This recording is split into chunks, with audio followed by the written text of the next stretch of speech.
Oke, kali ini kita bakal bahas sesuatu yang luar biasa. Sebuah ide dari teks spiritual unik yang namanya Kitab Alam.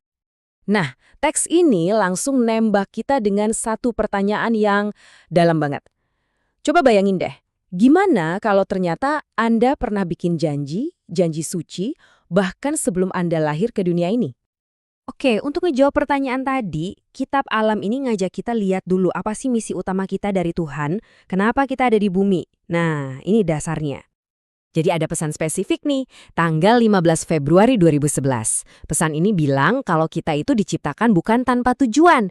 Kita punya misi, misi suci, yaitu membawa pulang semua ciptaan Tuhan kembali kepadanya. Idenya gini, hidup kita sekarang ini, katanya, bukan yang pertama. Kita itu dikirim lagi ke bumi buat nyelesain tugas-tugas pengabdian yang belum kelar dari kehidupan-kehidupan sebelumnya. Semacam utang spiritual gitu. Dan yang menarik, misi ini ternyata bukan paksaan loh. Justru, teks ini ngungkapin kalau semua ini terikat sama satu kesepakatan yang kita buat sendiri sebelum lahir. Namanya perjanjian abadi. Nah, ini nih bagian paling pentingnya. Perjanjian ini bukan perintah dari Tuhan ke kita. Justru sebaliknya, teksnya bilang kita sebagai manusia yang minta tanggung jawab ini. Dan saksinya, seluruh alam semesta. Dasar dari perjanjian ini adalah hubungan timbal balik, ya simbiosis lah ya, antara dua ciptaan utama Tuhan. Ada manusia yang disebut yang sempurna, dan ada alam yang disebut yang tidak sempurna. Jadi tugasnya gini, manusia si yang sempurna ini harus jadi semacam perwakilan spiritual buat alam. Kita yang menyuarakan ibadahnya alam yang hening itu langsung ke hadapan Tuhan. Tapi, ya namanya juga cerita, pasti ada konfliknya kan? Sayangnya, perjanjian agung ini dilanggar. Dan inilah inti masalahnya menurut Kitab Alam. Manusia lupa. Lupa sama janjinya sendiri. Terus apa sih penyebab kita bisa lupa? Teks ini nyebut satu biang keladinya, keduniaan. Maksudnya apa? Yaitu kita terlalu sibuk sama urusan duniawi. Ngejar materi, ambisi, kekayaan, sampai akhirnya kita lupa sama janji suci yang jauh lebih penting. Dan ternyata kekecewaan ini datangnya langsung dari atas. Ada pesan suci yang bilang dengan sangat jelas intinya, aku nggak suka kalian terlalu mikirin duniawi. Ini dianggap pelanggaran langsung terhadap perjanjian itu. Nah, di sini ceritanya jadi makin menarik. Alam dikasih suara.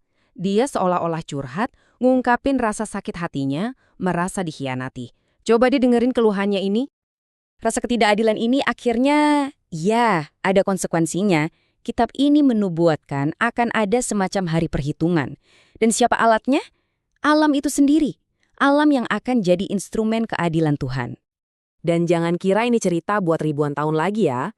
Pesan-pesan di dalam teksnya, apalagi yang dari akhir 2011, itu ngasih kesan kuat banget kalau waktunya udah dekat. Jadi, hari keadilan ini katanya bakal datang dalam 3 tahap, atau 3 gelombang yang makin lama makin dahsyat. Dilambangkan sama tiupan 3 sangkakala.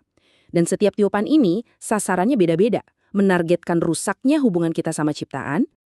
Teksnya ngejelasin secara detail gimana elemen-elemen alam, matahari, angin, air, bumi yang seharusnya jadi sumber kehidupan kita justru bakal berbalik jadi alat penghakiman. Ironis kan? Mereka datang untuk mengingatkan kita soal perjanjian yang kita lupakan. Oke, setelah dengar semua nubuatan yang kedengarannya seram ini, pertanyaannya sekarang, apa ada jalan keluar? Apa teks ini nawarin semacam jalan keselamatan? Jawabannya mungkin bakal sedikit menantang, karena teks ini bilang gini, agama yang kita anut itu bukan jaminan keselamatan. Ternyata itu aja nggak cukup. Jadi solusinya apa dong? Menurut Kitab Alam, solusinya bukan dengan ritual baru, tapi justru dengan kembali. Kembali ke janji awal kita. Caranya, ya dengan menolak keduniaan tadi, dan secara sadar ngambil lagi peran kita sebagai juru bicara spiritual untuk seluruh alam semesta. Dari semua jalan keselamatan yang disebutin tadi, teks ini ngerucut ke satu hal. Cuma ada satu kunci utamanya. Dan kuncinya adalah sesuatu yang sebenarnya sederhana tapi sangat dalam.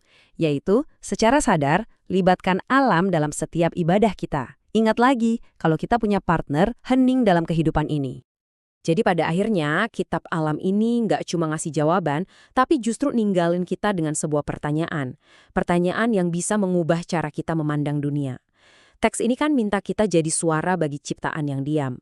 Nah, coba renungkan, seandainya Anda benar-benar meminjamkan suara Anda pada alam, kira-kira apa yang akan dia katakan?